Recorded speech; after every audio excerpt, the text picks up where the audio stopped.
Go, go, go, go, go, go, go, go. Everybody? Okay. What kind of music is this? This is called future pop. And I don't know if the future pop. I don't think so. I don't think so.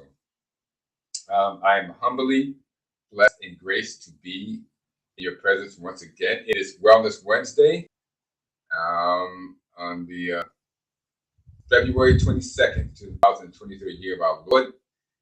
And on Wellness Wednesday, we talk about a lot of things. But hey there, hi there, ho there on Wellness Wednesday once again. And yes, again, we are on the book, The Plant Paradox. There we go. Plant Paradox. I can't get enough of this book. I learned something else this time, which I'm going to go through with you, much to my detriment. I mean, much to my what's good for me, but anyway, let's get started. Now, The Plant Paradox by Dr. Stephen Gundry. Let's finish up chapter 5. This Wednesday should be titled What We Share with Elephants. Now, I'm sure you've been shocked and amazed from the beginning of this book, starting off with the first chapter, which is titled The War Between Plants and Animals. With you finding out you were the animal and you were in a war that you didn't know you were involved in. Since then, you must have been shocked and jolted and just electrified at least 50 to 100 more times since then till now. How about another shocker? How about, of course, it's going to be on grains and grasses, okay? Another shocker about grains and grasses. Now, in the wild, where they dine only on the leaves of trees, like our forebears, that's right, our four ancestors used to eat the leaves of trees along with the fruit. African elephants have no known coronary disease. Now, due to habitat reductions and restrictions, many herds of elephants now graze on grasslands or are fed hay and grains. These animals have a 50% rate of severe coronary artery disease. Did you just hear what I said? The animals that eat grass, grains, and hay have a 50% rate. That means 50% of them, okay, will develop a severe coronary artery or heart disease, thanks to the lectins they were never designed to eat, which bind to their arteries. 50%. Sounds like humans, doesn't it, ladies and gentlemen? Yeah, there's a reason for that. Okay? The reason is it's time to reveal which sugar molecule that WGAs, gluten, wheat germ agglutinates, and other lectins are after in our body. Something you didn't know and something I didn't know. Okay? As it turns out, the particular sugar molecule that elephants and humans produce causes this problem. It is a lectin binding sugar called NEU5AC. That's right, NEU5AC or NEU5AC.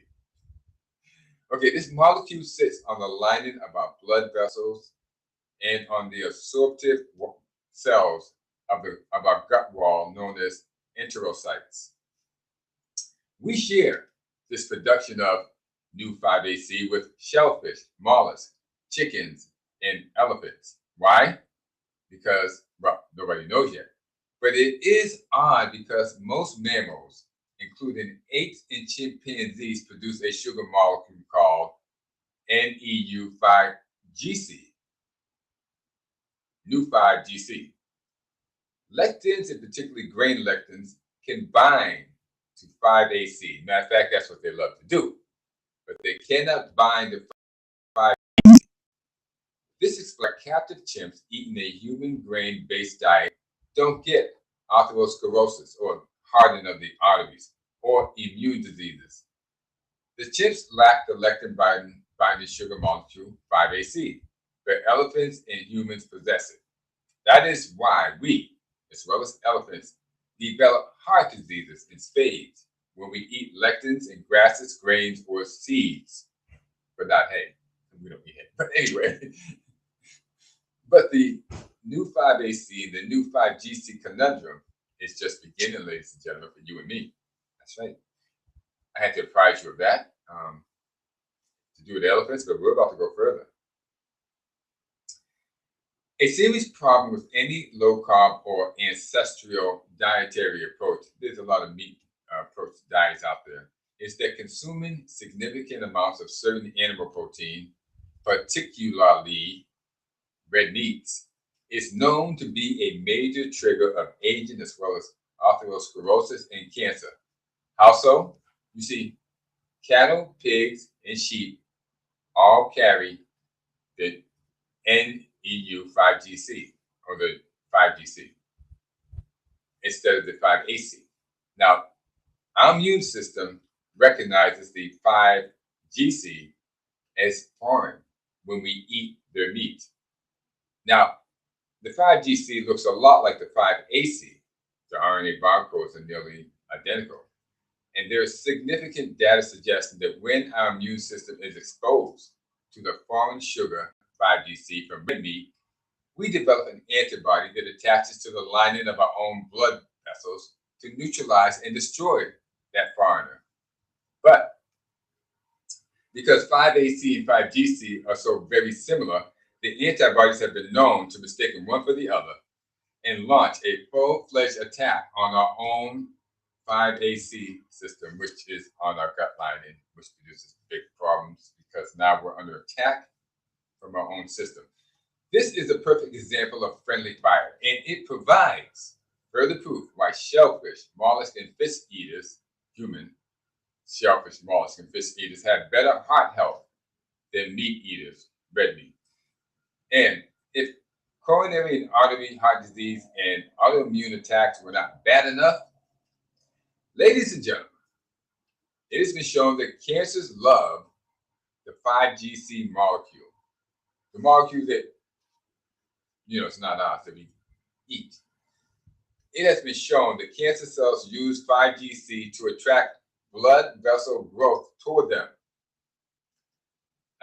via production of a hormone called vascular endothelial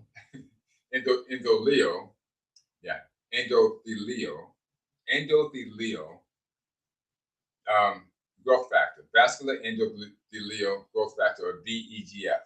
Now, I've been talking all this time, but I have this thing right here. Elephants, humans, NEU 5AC, lectin binding sugar molecules are lining the blood vessels. Other mammals, apes, monkeys, cattle, sheep, have NEU 5GC. These lectins bind to theirs, but they do not bind to 5GC. See, lectins bind to 5AC, but they do not bind to 5GC. Our immune system attacks, 5GC, right? See that? Our immune system attacks 5GC, right there. 5GC mimics NE5AC in our system, and our cancer cells love it. So right there, let me just zoom out of that. You can probably see, there you go. And let me go down a little bit. Now you can read that, and that kind of fills in the blanks. Now, VEGF. See, you want to see if I can pronounce that word again. And yes, I can. And if you're looking at this thing on my head, no, it's not a dirt smudge. I'm sure many of you look at this guy. He just came in and didn't even know he had this. Today's Ash Wednesday. Ash Wednesday on 2/22/2023, and this is supposed to be a cross, but the priest somehow missed the going across cheating and just looks like a line down my head. I'm going to keep it there for the time being, just to show that I did get my ashes, signifying that Jesus Christ. I'm not even going to try to explain it. I'm still on Wellness Wednesday. We're going to stick on that. Okay? So, via production of a hormone called vascular endothelial growth factor, or VEGF. VEGF production is promoted by a person's immune system attack on 5GC molecules. That's right. This is getting crazy and crazy. Cancer cells even use 5GC molecules to hide from our immune system, essentially cloaking themselves in an invisible shield. What's more, human tumors, you're going to love this. Human tumors, the offspring of cancers, contain large amounts of the 5GC molecule. How is that? When we, despite the fact that we have no genes to manufacture 5GC. What that means is that the tumor cells got it from that beef, pork, or lamb you ate and nowhere else. In plain English, the reason to avoid red meats is to avoid premature aging and autoimmune attack, heart disease, and cancer proliferation. A diet low in any animal protein has been shown to extend life, because too much animal protein is a mischief maker when it comes to longevity. Finally, lastly, in chapter 5, it is pointed out that it is obvious that the American diet has changed dramatically in the last century. In that same time, and particularly in the last 50 years, we, as well as our children, have become significantly heavier. Now, Lisa Ann Schellent-Gittner, in her 2009 doctoral dissertation at the University of Akron, explored the connection between the changes in the American diet and the rise in childhood obesity. Yeah, there was a lot of childhood obesity when I was a kid. She found that two foods have correlated perfectly with rising obesity rates in kids. Not surprisingly, they were pizza and chicken. In addition to my red meat, now you're taking away my chicken, my pizza, my chicken, but only the pizza. The chicken can be prepared in a different way. In the 1970s, kids started eating lots of both of these foods. Just check out the lunch menu in any public school. The more pizza and chicken gets consumed per year, the higher the average body mass index grew. Both of these foods are mega lectin bombs.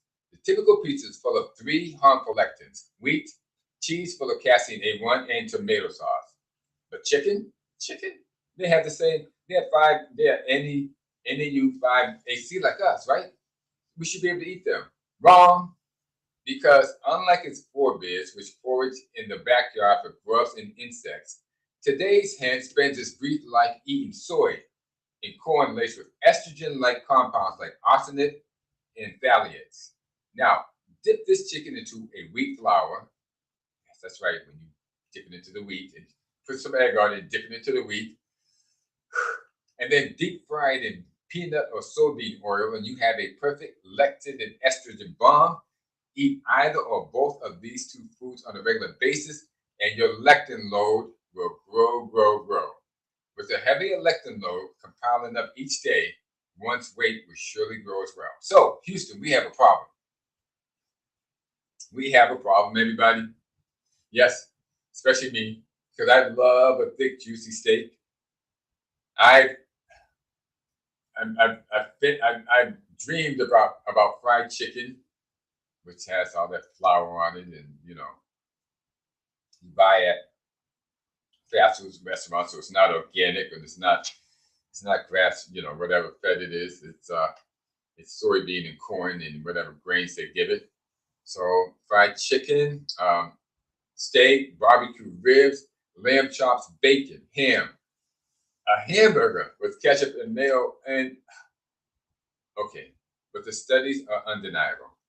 And when Gundy breaks it down, as he does in The Plant Paradox, it is actually easy to see why one's body reacts the way it does to red meat. I've heard for 25 years, at least 20 to 25 years, that red meat is bad for the human body. But no one was able to articulate it and tell me why it promotes artery, coronary disease, and increases the risk of autoimmune diseases and is fuel for cancerous tumors. No one was able to tell me that until now. Okay? So, ladies and gentlemen, now you know. And as you probably have already figured out, ignorance is not bliss. We all know people that have gotten sick and died. So ignorance is not bliss. It can actually be very deadly. Okay. Now, next week, I don't know if I can give up red meat all at once, but I do know I can seriously reduce it by 50% within 1 month, and then another 50% in 2 months. So I'm down to 25% of what I used to eat, and then sky's the limit. I can probably take it on. Ladies and gentlemen, sportsmen, that ends chapter 5. Yes, ladies and gentlemen, health enthusiasts and sports fans everywhere, chapter 5 is done. Next week, it is chapter 6 and the introduction of the plant paradox program. As Ben Franklin would probably put it, how to eat to be healthy, wealthy, and wise. Until then, ladies and gentlemen, I bid you. And I always wonder why this happens. My mouse goes out. Until then, we're back. Until then, I bid you adios, arrivederci, auf Wiedersehen, au revoir, ciao, vaya con Dios, and goodbye, everyone, which is American for all those other ones. It was good to be here. I will see you tomorrow on NBA Thursday, the Western Conference.